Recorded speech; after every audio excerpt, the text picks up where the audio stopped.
Marco, Sean, it's a busy month.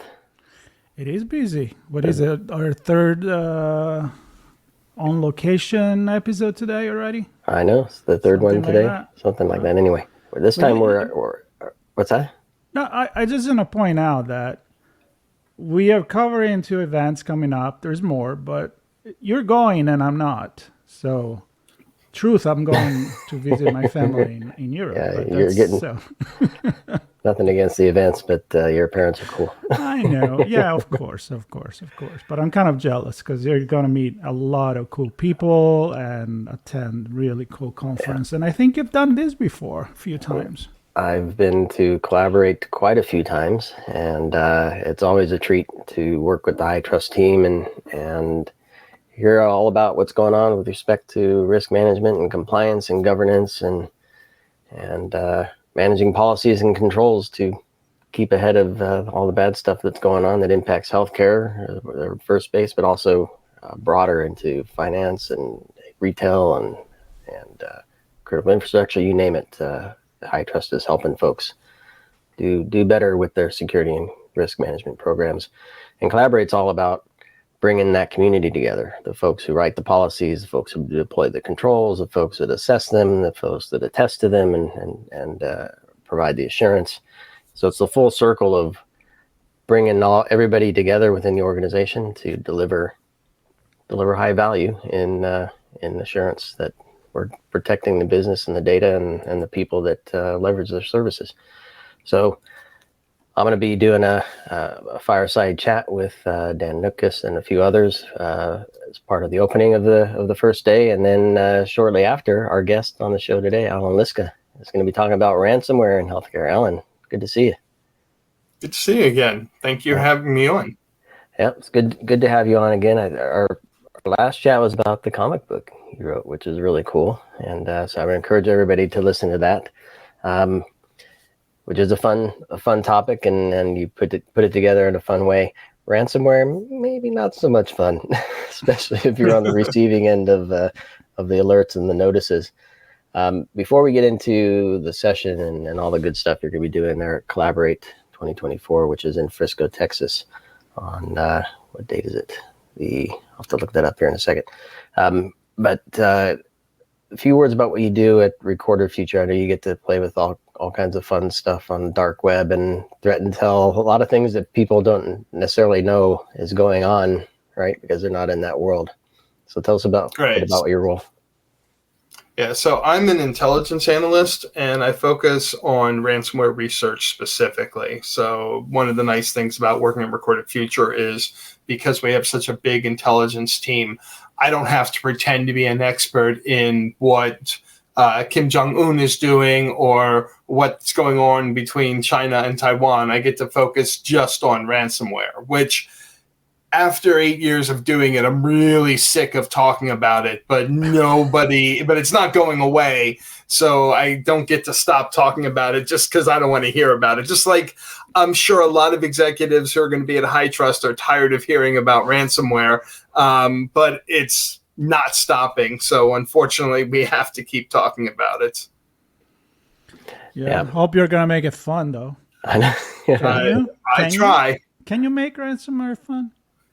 So actually, it's been interesting because this year, unlike any other year, a lot of the conversations that I have around ransomware normally involve TTPs. It's, here's the technical thing that the bad guys are doing. Here is the, here are the domains or the IPs or whatever you need to worry about. But this year in particular has been almost like a crossover between Law and Order and Real Housewives of Ransomware. And so that makes for at least a more interesting conversation because we really have seen more sustained law enforcement activity this year than we have at any point in the past. And what that's done is that's led to, and this is intentional on the part of law enforcement, it's led to so much drama in the ransomware community. And of course, like you said, because we monitor these underground forums and the places where all the bad guys hang out, we get to see all the drama. And that's something we don't normally get to see. So there is that component of it that does make it at least a little more interesting to people who aren't kind of, heads down embedded in it. And maybe a little bit more real. Like maybe it doesn't feel like it's something that happens somewhere in the virtual world, but is actually hitting very close, too close, probably. Absolutely. I mean, it definitely feels that way for a lot of people because we're seeing all of this drama and that spills out with victims and everything else. I think it does hit a little closer to home, and that stinks, but it's also great because the more people can relate to it, the more people understand that this is a serious threat that they have to be aware of. So you use the word stink. And for those listening, you can't see behind Allan the ransomware sommelier sign on his door. I can't help but connect those two where I'm swirling a glass of ransomware and giving it a sniff. And the reason I'm doing that is there's a story there, and I'm connecting this to your session as well, because I think you're going to talk about tabletop exercises, right? And Yes. kind of running through what organizations need to do to become resilient, which seems to be a hot topic in the last few months for sure. How important is it for organizations to, use some TV show examples of like a combination of things to understand what's going on? How important is it to maybe first off, just do tabletop exercises so you can understand how this might impact you, but perhaps make them fun. So people actually remember what's going on and not just go through the motions. I tell people all the time, take a page out of D&D. I know that's super geeky and a lot of people aren't going to get that. But you want to make it entertaining because tabletop exercises only work when the whole organization is involved. And obviously I don't mean for like a large hospital, everybody in the world has to be involved, but you have to have representatives from every department. And if you make it dry and bland and focus on the IT stuff while they just kind of listen in, then it's not going to be entertaining. But when a ransomware attack happens, it's a whole organization challenge that has to be dealt with. And again, when we're focusing on hospitals, it's going to be nurses having to go back to pen and paper. It's going to be doctors having to manually run orders down to the lab and things like that, right? So you cannot prepare your response in a vacuum just by talking to the other technical teams. You need to bring in these other departments so that everybody understands what's going to have to happen if you get hit with a ransomware attack. Now, ideally, the tabletop exercises help prevent that, right? The idea is you take the lessons that you learn from a good tabletop exercise and you use those lessons to improve your security so you're hopefully stopping the ransomware attack. But in case it doesn't, you need to make sure that everybody in the hospital or whatever your organization is understand what's going to happen if there is a successful ransomware attack so that nobody's kind of running around blind. Everybody's prepared for it. And you, in your session description, the word assumption is in there at least once. And what do you find a lot of organizations make a lot of assumptions? The easy one that comes to mind for me is, well, if this particular part of the healthcare network goes down, we'll resolve that through communications and management over here, which probably leverages some technology, which, by the way, an assumption that the technologies there may not be accurate, right? To your point of manually writing orders and things like that. Are there a number of assumptions that you think organizations have to kind of shake themselves out of, or at least reevaluate them? Absolutely. Yeah.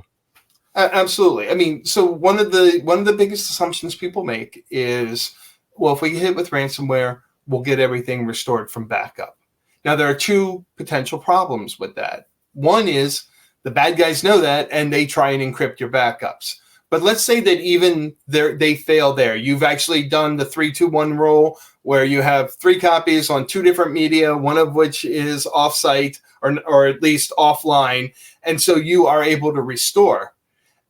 the assumption is, okay, great, we'll be back up in a couple of days, until you start actually doing the restoring and you realize that you've only ever tested a backup of one server failing and restoring it, and you can do that in a couple of hours.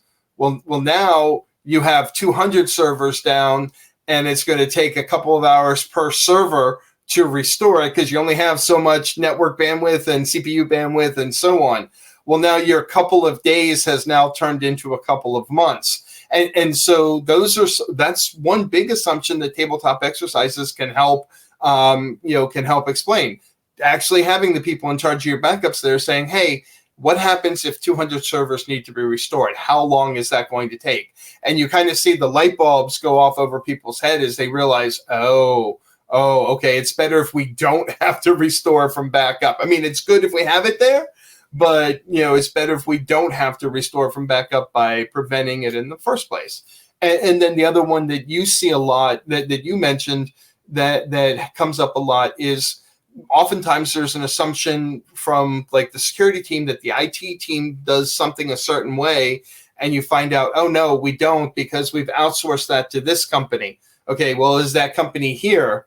Well, no, we didn't invite them to tabletop exercise. Okay, well, we need to bring them in so that we can make sure that this process is actually going to go the way that we all think.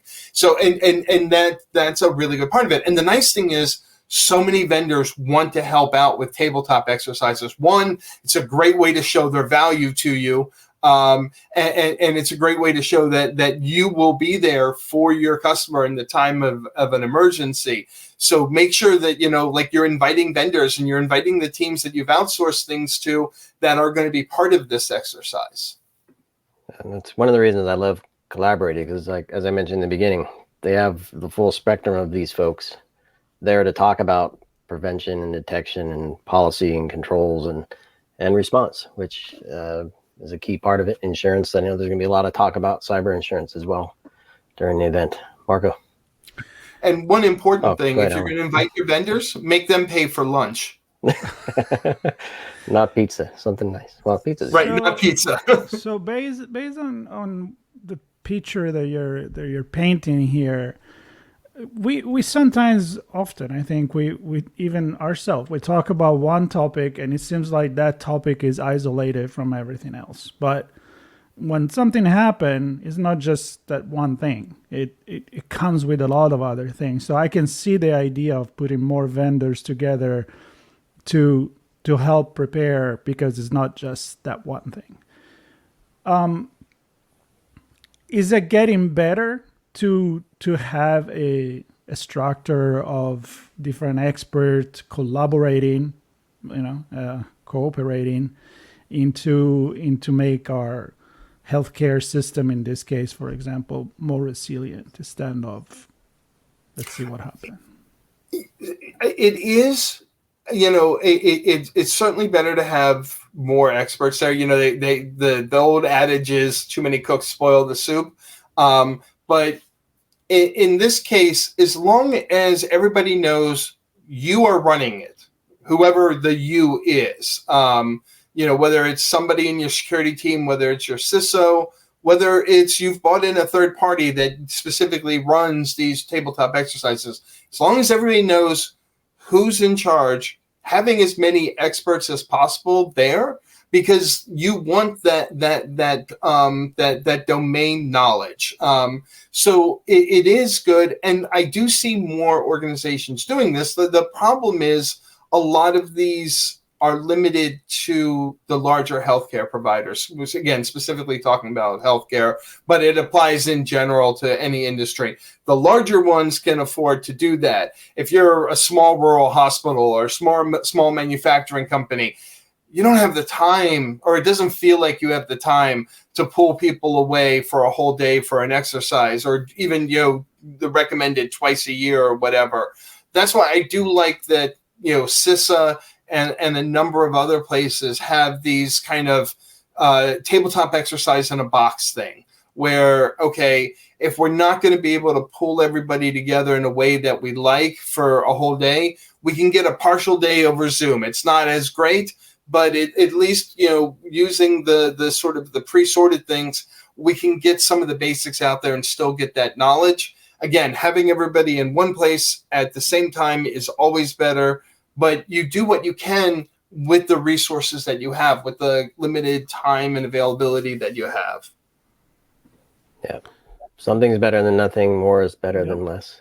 Right. Exactly. Do something. Do something. Can you talk us through, obviously you're going to focus in on healthcare. A lot of healthcare folks will be attending the event, but I presume it's because it's been a target very frequently and successfully, and there's been impacts that have been reported on. So I can understand that, and you're probably going to talk through scenarios, kind of like we've touched on a few of them here. But who are you speaking to? Who is the audience? What do you hope they'll take away from the conversation? And I don't know if you can put like an outline together of some of the things you'll touch on throughout the session. That would be cool. Yeah. So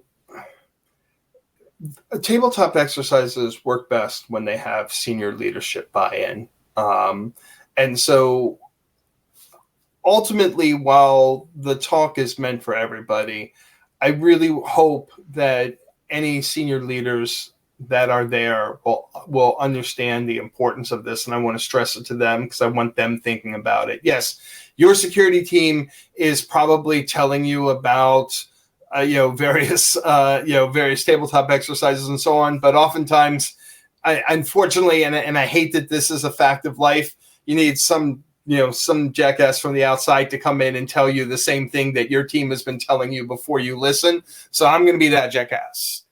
But I also want to give a lot of practical advice. Some of the things that we've already talked about here, making sure you have multiple teams together, making sure that you're trying to get together at least once a year while keeping the updates going, doing quarterly updates. So again, you run through your tabletop exercise, you find flaws. That's the whole point of a tabletop exercise, is to find what the flaws were, get through your assumptions, and then do quarterly check-ins.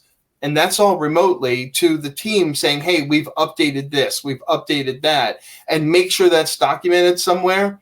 And then very importantly, just in case everything goes wrong, make sure whatever that new documentation is, you've got a copy offline. So that when it's time to respond, you've got that incident response playbook. And that's one of the things that this can help do. You start with the baseline of what your ransomware incident response is going to be. Then as you make updates, you update that incident response, keep a copy offline again, and you have that thing to refer to. It's the other thing that I'm going to tell people to do, and I hope they listening to here do this, is one of the things you should be setting up during this tabletop exercise is what is your out-of-band communication method? Because the ransomware actors are going to be sitting on your mail server. They're going to be, we've seen it, they sit in your Slack channel. So you don't want to use your Teams server, you don't want to use your normal methods of communication as you're doing your incident response. At Recorded Future, we use Signal for out of band, and that works great for us. You may have different requirements. I know. I'm kidding. Yeah, exactly. I know. I'm the one. I knew you were on there. No, it's a great point. Great point. Yeah. And so setting that up so that you know what the call tree is and how you're going to get a hold of everybody. And again, that's part of that not scrambling day of. And the other thing is, who is going to be your response coach? There's got to be somebody that's going to be the center point of coordination. It should probably not be somebody on the security team because they're going to be overwhelmed, or the IT team, they're going to be overwhelmed, but somebody who can easily get a hold of them, talk to them, get updates to wherever those updates need to go.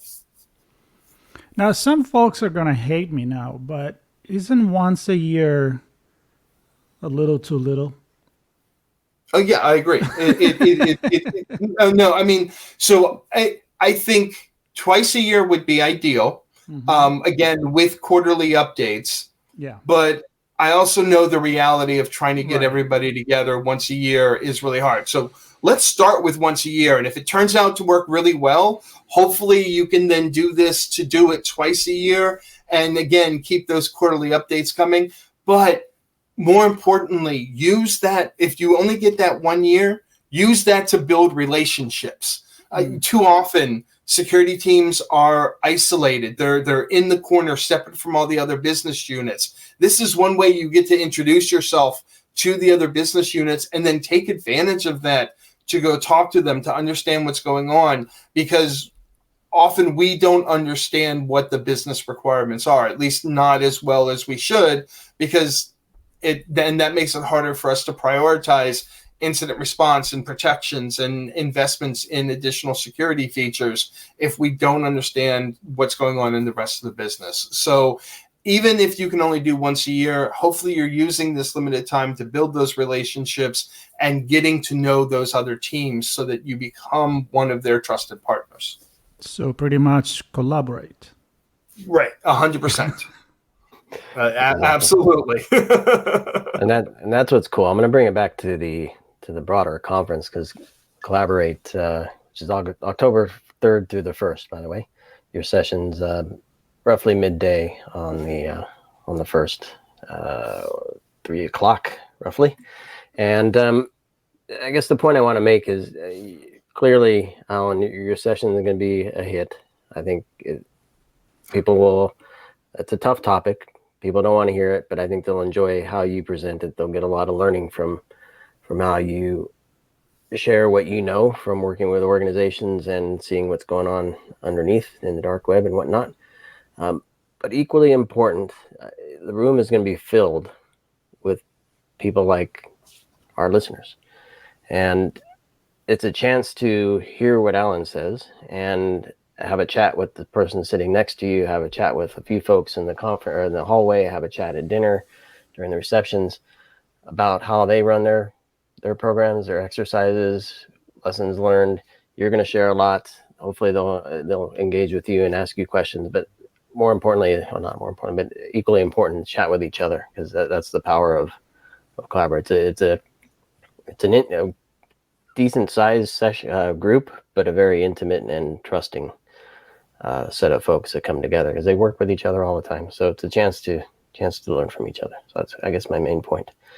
Yeah, I'm sad we have to talk about it. I'm thrilled you are talking about it, because we still need to get a better handle on it. And October 1st, 3:05, main session. That's the Star Ballroom. It's at HITRUST Collaborate 2024, Frisco, Texas. It's at the Star, which is the Dallas Cowboys headquarters.